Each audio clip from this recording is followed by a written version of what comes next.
we discussed about the approximation theorem that given any non-negative measurable function can be approximated by a sequence of non-negative simple functions. In fact, that sequence can be chosen to be monotonically increasing. Okay. And as a byproduct of it, we have an alternative definition for integral of a non-negative measurable function.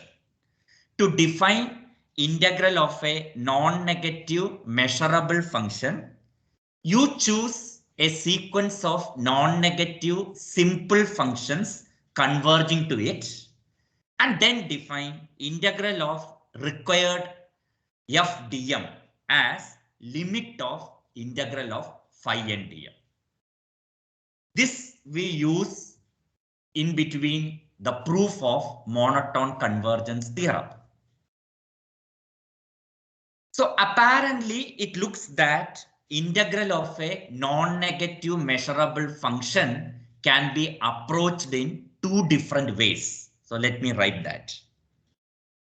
Thus, apparently there are two different definitions or approaches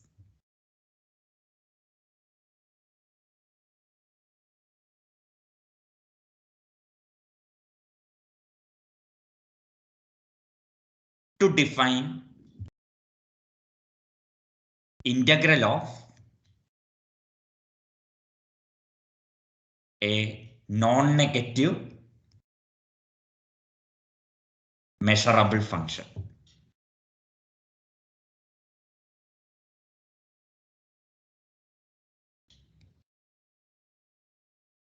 What are those? Let me write in detail.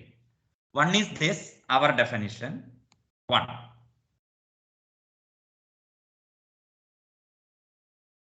If f from R to 0 infinity is measurable, then how did you define originally? The integral of f dm is equal to integral of phi dm, where phi is a simple measurable function, non-negative, and then take supremum. Estimate it from below using simple functions. Phi simple. This was our definition. But yesterday, via approximation theorem, I told you that if f from R to 0 infinity is measurable and sequence phi n is a sequence of non-negative simple functions, obviously they are measurable, simple functions, such that phi n increases to f. Such a sequence exists, we already proved. Then integral of f dm can be defined as limit n tending to infinity integral of phi n dm. So these are the detailed description of two approaches to have integral of a non-negative measurable function. So far, so good. Yes, sir. Now, what is the natural question that arises now?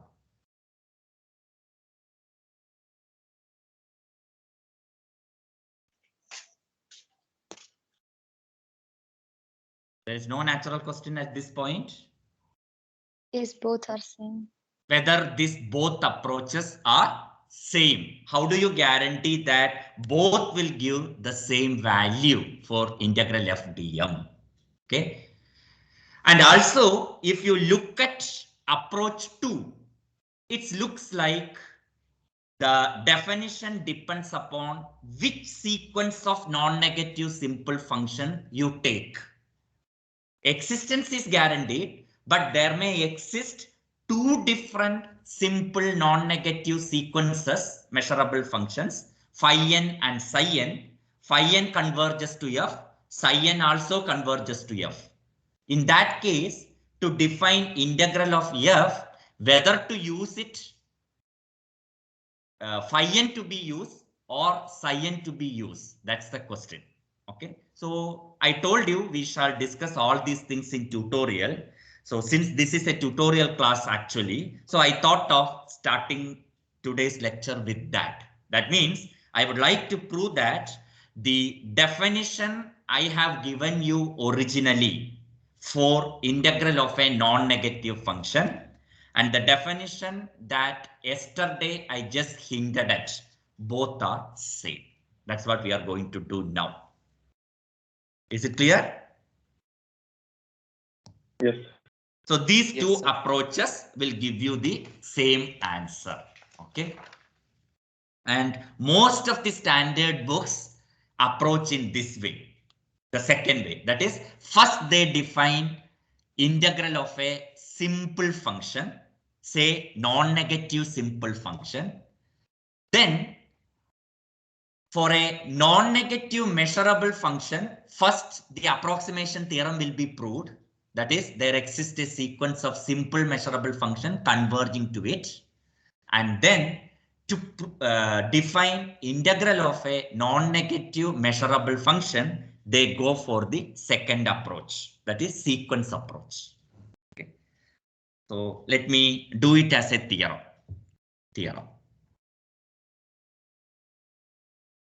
Let f from R to 0 infinity, it can be on a subset of R as well, be a measurable function,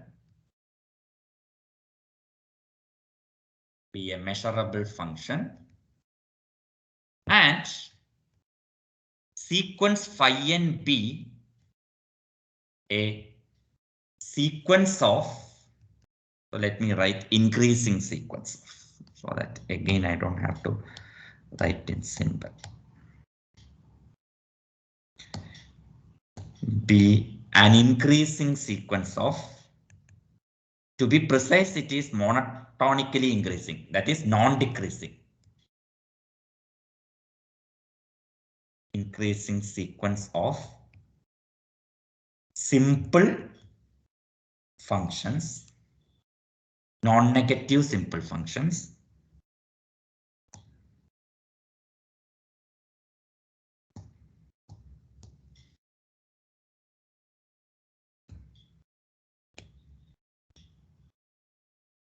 non-negative simple functions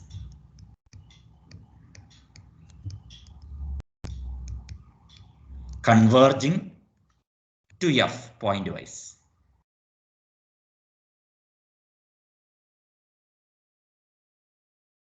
Then the theorem claims that limit n tending to infinity integral phi n dm is equal to integral phi dm supremum taken over all phi less than or equal to f phi simple. So essentially, the theorem says that the definition 1 and definition 2 gives you the same value for integral f dm. Okay, is that okay? Yes. So let us prove this theorem now. Proof.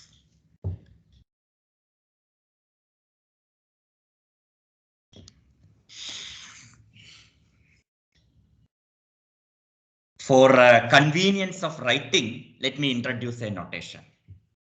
Let S suffix f is equal to collection of all phi simple 0 less than or equal to phi less than or equal to f. collection of all non-negative simple function less than or equal to f. Then our definition of integral f dm is then integral f dm is equal to integral phi dm supremum of this phi varies over sf. Is that okay? It is just Yes, for the convenience of writing. Okay. And what we have to prove is the following. We have to prove that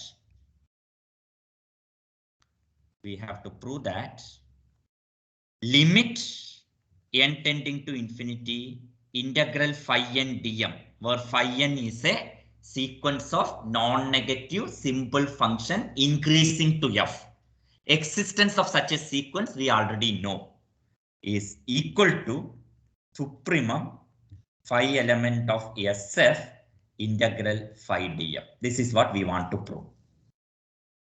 Okay. And in this equation, one inequality is obvious. Do you see that each phi n are elements of SF?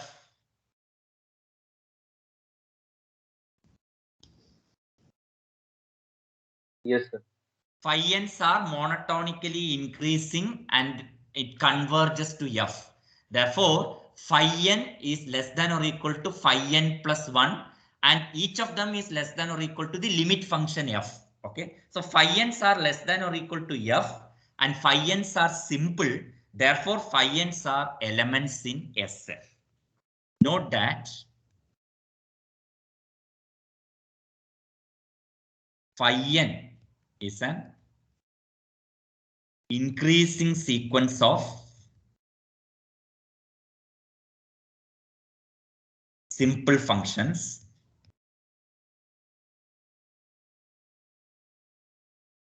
that converges to f. Therefore, phi n's are less than or equal to f for all n. And therefore, phi n's are elements in SF. And hence, integral of phi n dm will be less than or equal to supremum phi element of SF integral phi dm. Do you agree? Yes, sir. Because phi n's are typical elements of SF and what you have written on the right hand side is supremum over all elements in SF. And this is true for all n. This is true for all n. Therefore, limit n tending to infinity integral phi n dm is less than or equal to sup phi element of SF integral phi dm. Do you agree? Yes. So this gives you one-way inequality. But what we want to prove is the equality. Okay. Now to show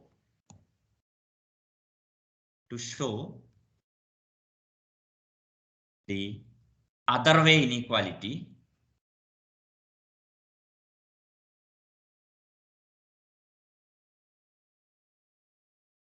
that is supremum phi element of SF integral phi dm is less than or equal to limit n tending to infinity integral phi n dm. This is what we have to prove. That is to prove that for each phi in SF, integral phi dm or every phi in SF, integral phi dm is less than or equal to limit n tending to infinity integral phi n dm. Once it is true for each element in SF, it should be true for the supremum. Is that okay? Yes, sir. yes, sir. Now, so the problem boils down to proving this. And here we are going to use a nice trick. And to do that, To do this, we prove that for each element phi in SF and real number r in open interval 0, 1, r times integral phi dm is less than or equal to limit n tending to infinity integral phi n dm. I'm going to prove this. The question is, if I prove this, can I get the intended inequality? The intended inequality is this, what I have highlighted with the red box. So the question is, can I get it if I prove r times integral phi dm is less than or equal to limit n tending to infinity integral phi n dm for every r between 0 and 1. Will I?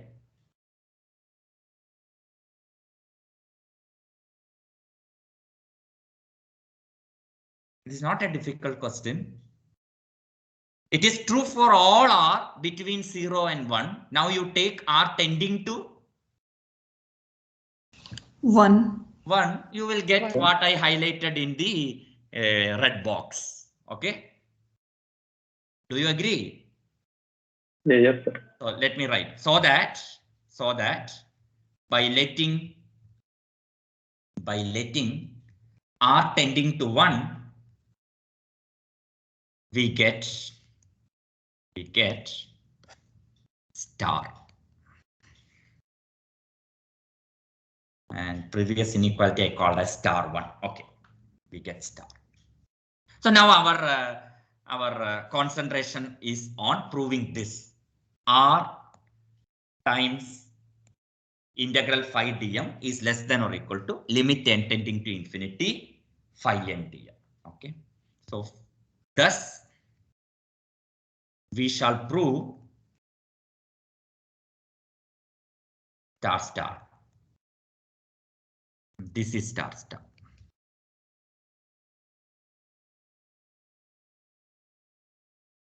Sorry.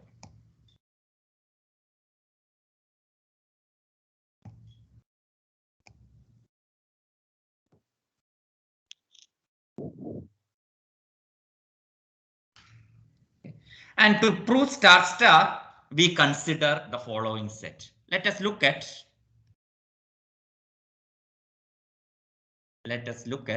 En is equal to collection of all x in R in the domain such that R times phi of x is less than or equal to phi n of x. For each n in n, E1, E2, E3 we are considering. Do you see that Ens will be measurable?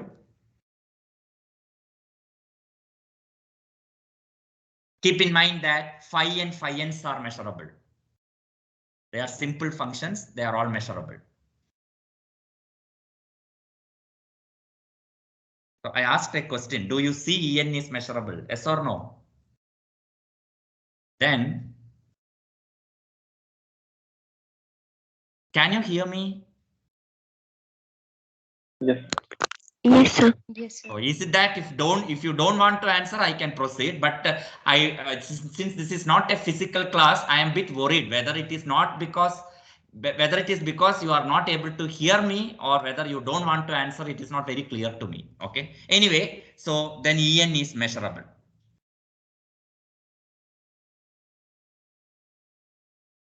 Use the fact that phi and phi n's are measurable and R is just a real number between 0 and 1. Okay, so En is measurable.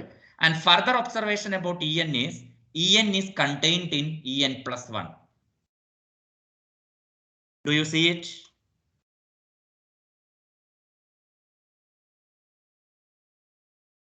Yes, sir.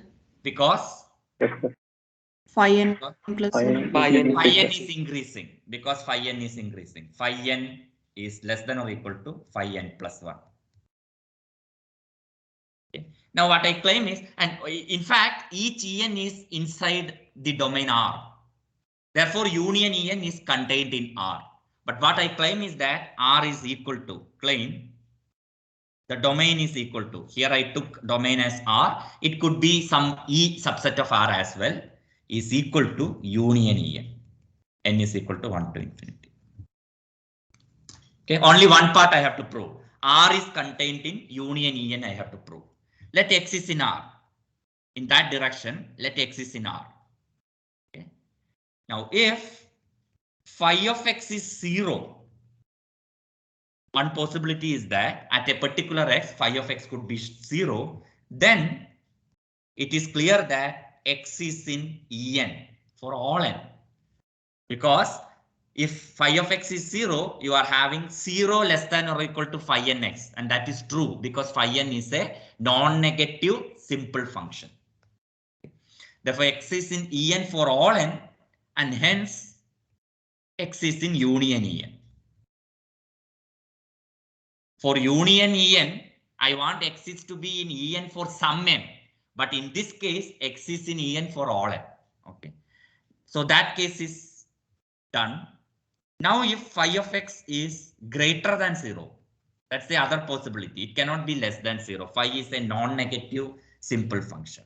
So if phi of X is greater than 0, then R times phi of X is less than phi of X. And you know that phi of X is a simple function less than or equal to F. Phi I am picking from SF. Okay.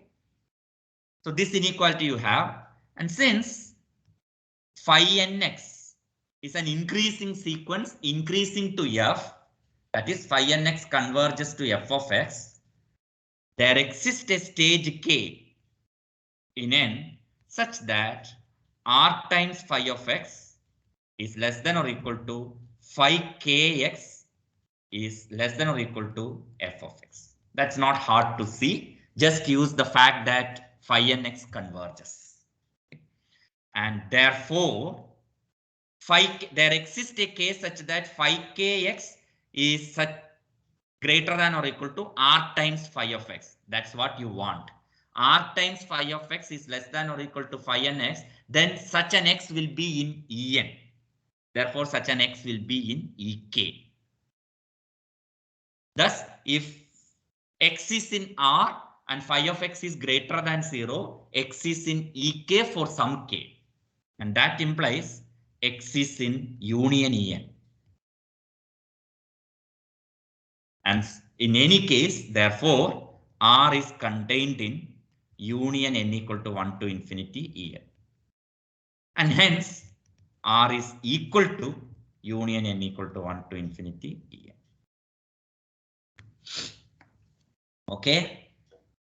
So we have defined En and we observed certain things about En. Measurability, En is contained in En plus 1 and union En is R. Measurabilities of En we have not used so far. Okay. Now, what I do is the following. Let me define this is again not only as part of this proof, it is an important result in its own right.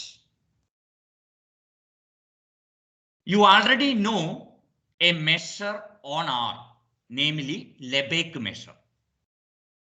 Okay. Now I am going to use that Lebesgue measure and create a new measure. Okay. Define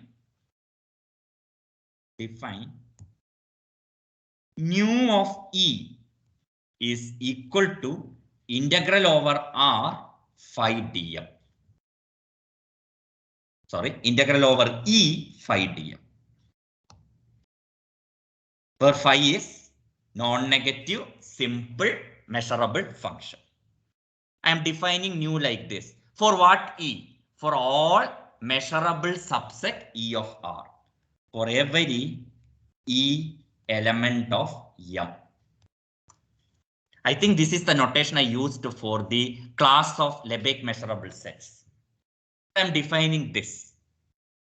So you have the sigma algebra M, and on M, I am defining a new function, namely nu. Nu of E is equal to integral over E phi dm. What I am going to prove is that this nu gives you a new measure on M. we claim that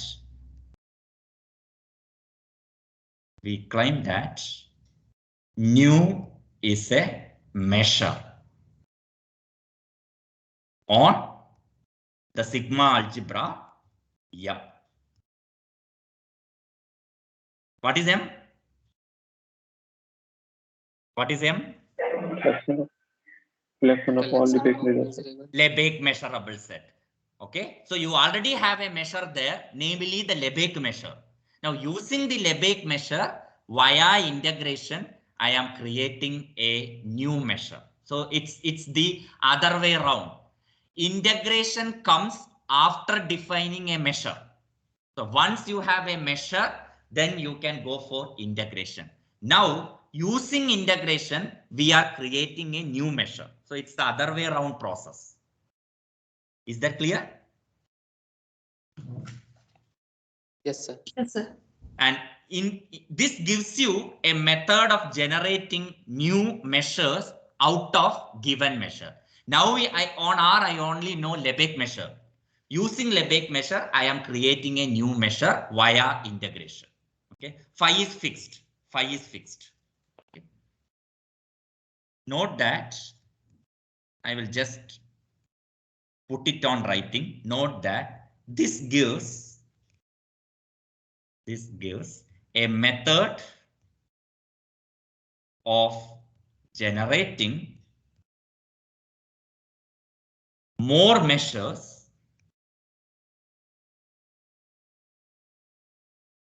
on a sigma algebra using a known measure. In this case, the sigma algebra is sigma algebra of all Lebesgue measurable sets using a known measure, and the known measure is Lebesgue measure.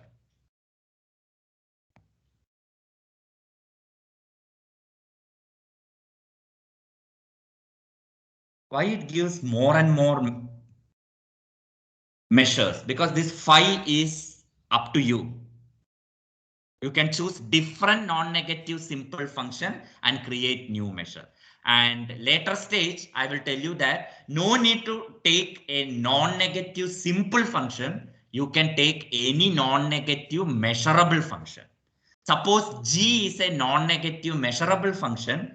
I can define nu E to be integral over E G dm, and that will give you new measures. So measures via integration. So far we were doing integration via measures. Anyway, so let me prove this first. Nu is a measure. That's not hard. Okay. Note that nu of E is defined as integral over E phi dm, where phi is a fixed non-negative simple function. And by definition, integral over E is integral over R chi E phi dm. This is how we define. Now, since phi is simple, it will have a form as a linear combination of indicator function. Since phi is simple, maybe you can take canonical form itself. Phi is equal to summation alpha I will write the same symbol I used in notes so that I can copy AI. Summation AI chi AI. I is equal to 1 to n, and this union AI is equal to R. Now E subset of R is measurable, and therefore I am defining integral over E phi dm as integral over R chi E phi dm. Okay. Now chi E times phi is equal to summation I is equal to 1 to n AI chi E chi AI. Okay. And now you know that for indicator function, product is equal to the I is equal to 1 to n AI. Chi E times chi AI is chi E intersection AI. Okay. And since union of EA is R, union of E intersection AI, I is equal to 1 to n would be E. is going to be E. Okay, therefore, nu of E, how did you define? Integral over E phi dm. And that is equal to integral over R chi E phi dm. Okay, and now you can write an expression for this. Chi E phi has this representation. Okay, so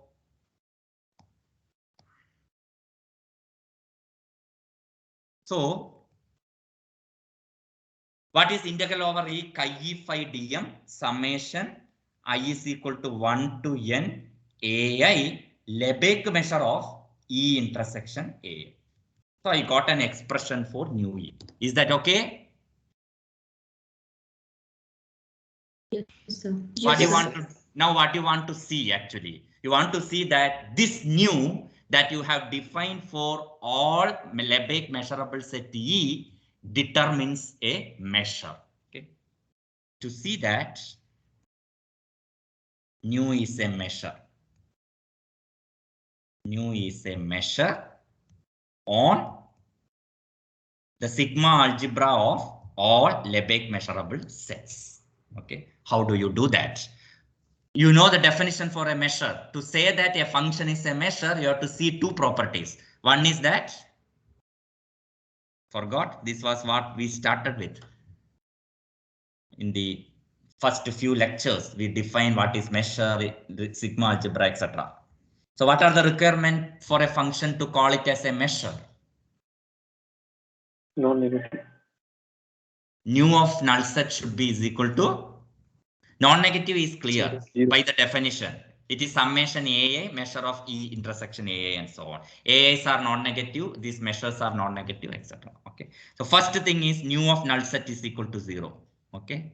But what is nu of null set? It is summation I is equal to 1 to n AI measure of null set intersection AI. And that is 0 because measure of null set is 0.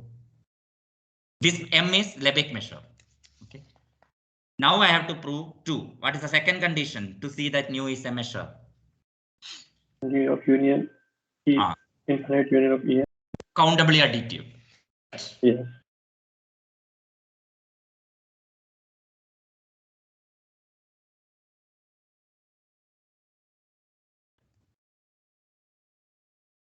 EJs are disjoint. To prove that, nu of E equal to summation I is equal to 1 to infinity nu of EJ. That's what I have to prove. Okay. Now, what is nu of E? It is summation I is equal to 1 to n AI measure of E intersection AI. That is what the expression for nu E what we have. And this is equal to summation I is equal to 1 to n AI. What is E? Measure of E is union EJ. Union J is equal to 1 to infinity EJ intersection AI. Okay. And this is equal to just manipulations. Summation I is equal to 1 to n AI measure of union J is equal to 1 to infinity EJ intersection AI. Okay. And that is equal to summation I is equal to 1 to n AI. Remember, M is a measure. M is Lebesgue measure. So M of union is equal to sum of M's because these are disjoint. So summation J is equal to 1 to infinity measure of EJ intersection AI. Are you okay with it? Yes, sir. So here I use the fact that M is Lebesgue measure, so it is countably additive. And what we want to transfer it to nu. We want to transfer the countable additivity to nu. Okay. Now you have two summation and all quantities involved are non-negative. Therefore, you can interchange the order. Okay. So this can be written as summation J is equal to 1 to infinity. Summation I is equal to 1 to n AI measure of AI intersection EJ. Since it is non-negative, the series is absolutely convergent. Therefore, I don't have to worry about the order in which I have to sum. Okay. And this is equal to summation j is equal to 1 to infinity. And what is this? Integration phi dm over ej. And what is that? Nu of EJ. Yes or no? Your answer is right, but at the Yes, next sir. step, that is nu of EJ. Nu of EJ. I have written the expression for nu of E. From that, you can get what is nu of EJ. Okay, so this is nu of EJ. That is nu of union EJ. That was our E is equal to summation j is equal to 1 to infinity nu of EJ. Therefore, nu is a measure. Though I have done this as a part of the proof that we are doing, this has independent interest. This is a way in which you can create new measures from the given measure using integration. Okay, so now let us go back to our proof. Okay, so we define nu and we proved that nu is a measure. Okay, don't forget what is our aim. Our aim is to prove that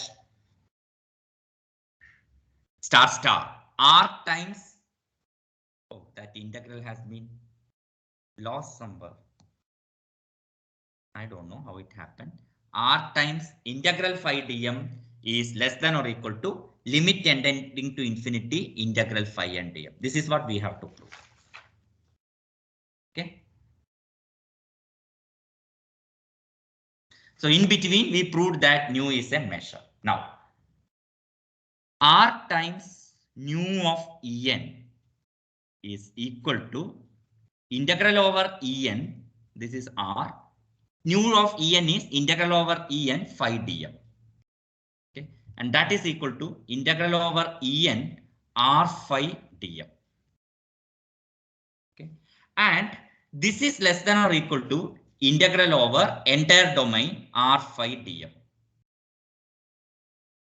Entire domain is considered as r. So you have r times nu En is less than or equal to integral over r phi n dm. Now take limit. Taking limit as n tending to infinity. This is true for each n.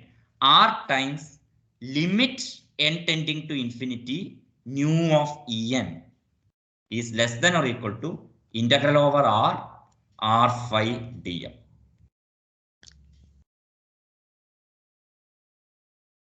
We got up to this stage. Now, remember the qualities of E, properties of En, not E, En. En is contained in En plus 1. Somewhere we have noted it. Where is it? En is contained in En plus 1. So En is an increasing sequence of measurable sets. Okay.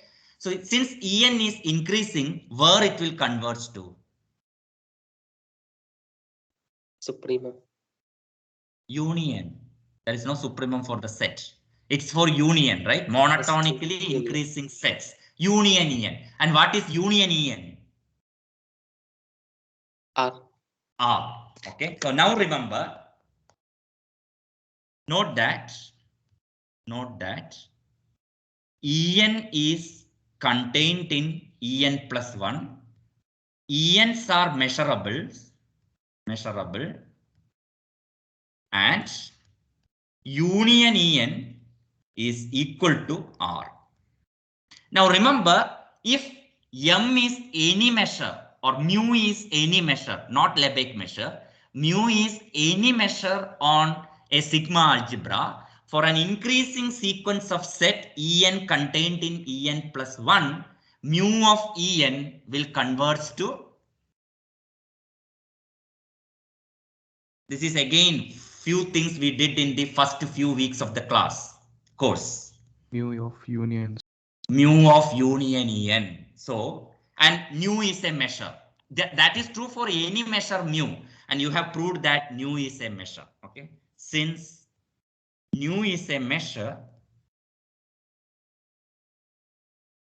nu of En converges to nu of union En, which is equal to nu of R. Is that okay? Yes. Yes, Yeah. sir. So now go back. That is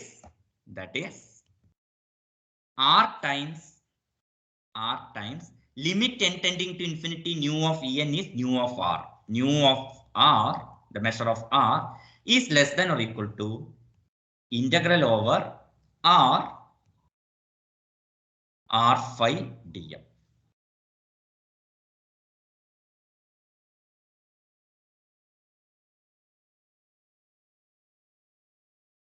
One minute.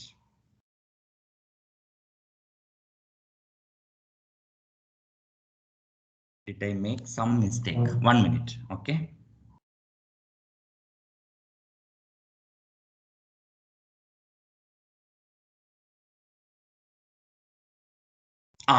Okay.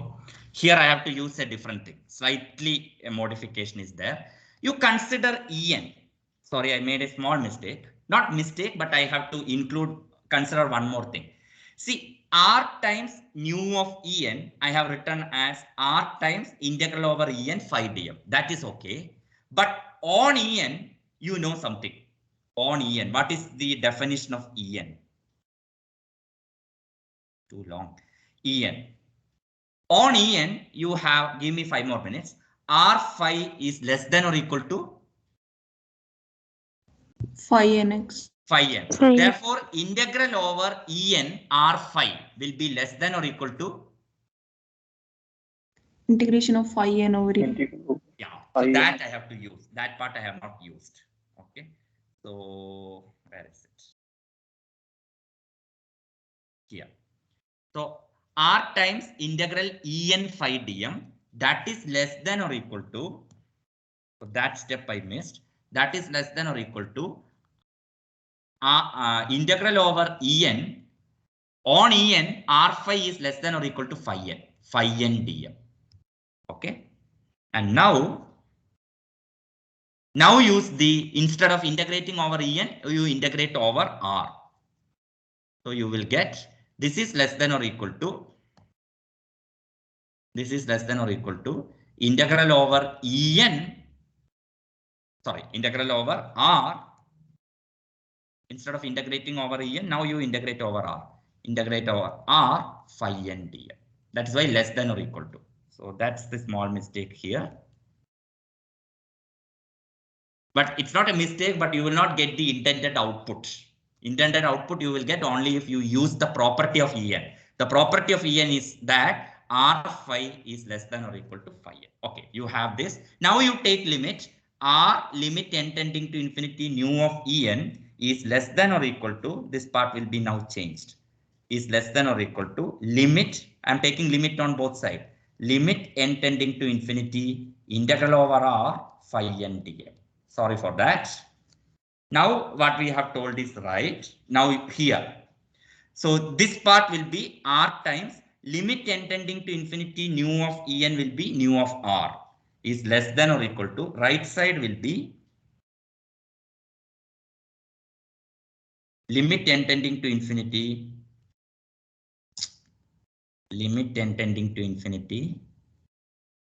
what?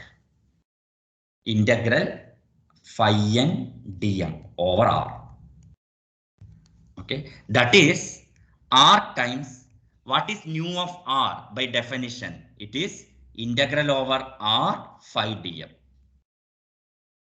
Am I right? Yes, sir. That is less than or Yes, equal to limit n tending to infinity integral over R phi n dm. And this is true for each R lying between 0 and 1. Now let R tending to infinity. Sorry, 1. Therefore, letting R tending to 1, you get integral over R phi dm is less than or equal to limit n tending to infinity integral over R phi n dm. It was lengthy but not difficult. So we have done it. Therefore, integral over R phi dm is less than or equal to this for all phi. Okay. Therefore, supremum phi element of SF is less than or equal to limit n tending to infinity integral over R phi n dm. This is star 2. Now club star 1 and star 2. Star 2 was the reverse inequality, which was obvious actually. Where is star 1? His limit n tending to infinity phi n dm is less than or equal. So combining star 1 and star 2 from star 1 and star 2 integral over R phi n dm in the limit is equal to supremum phi element of SF integral over R phi dm. So this finishes the proof. So what is the takeaway message from what we have done so far is that instead of integrating a given non-negative measurable function, you first find a sequence of simple non-negative functions converging to F and then integrate those simple function and take the limit. Okay. Instead of integrating the given non-negative measurable function, first approximate it by a sequence of non-negative simple function and then you can integrate via the simple functions. You don't have to worry about the supremum. It is enough to work with one single simple sequence of simple functions. Is that clear? Yes, sir. Does it also give you that you don't have to worry which sequence you have to work with? The same theorem, does it also give you that you don't have to worry with which sequence of simple measurable functions that you have to take? Because whether you take phi n or psi n, both are going to be supremum of phi element of SF integral over R phi dm. Yes or no? Yes. Yes, sir.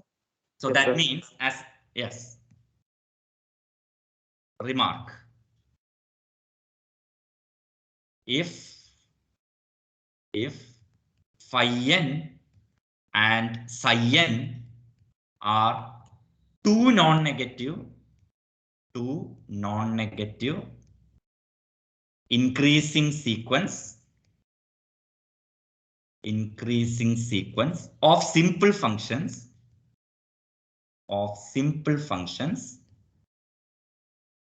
converging to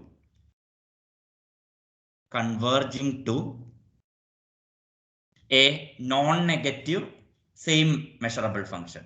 Non-negative measurable function F, you can integrate F dm, you can define it as limit of integral phi n dm, or you can define it as limit of integral psi n dm. Doesn't matter. Is that clear? Yes. Yes, sir. Yes, So sir. we will stop here. So this completes the yesterday's monotone convergence theorem, because in monotone convergence theorem, some way or some place I have used the fact that to integrate a given non-negative measurable function, it is enough to approach it via simple measurable function, sequence of simple measurable function increasing to it. But apparently it looks like different from the definition that I have given originally. But today I proved that both definitions are same. Either you can approach via one single sequence of simple measurable non-negative function, or you can approach via supremum over the family. Both will give you the same answer. Okay, so we did not do much today, but we could make the yesterday's proof complete. And in that process, we did so many things. One is alternative definition of integral of a non-negative measurable function. And also one important fact we have observed today. What is that important fact? Can somebody pronounce? One is, of course, How to alternate. define a new measure? We can define a measure using Lebesgue measure. integration. Of course, Lebesgue measure and integration. Now, need not be Lebesgue measure. Given any measure, I can create a new measure using integration. Integration. Okay. Using integration. Integration of what? Simple functions. Simple Simple non-negative function. In tutorial, I will include that. In fact, no need to worry about the simpleness. You can integrate over a measurable set, non-negative measurable function, and then also you can create new measures. Okay, this is actually a part of a popular theorem called Radon-Nikodym theorem, which we shall not prove in the detail in our course. It's slightly advanced, but it is one part of that theorem, that we can go from integration to measure. Not only from measure to integration, you can go other way around also. Okay. With that, let me stop.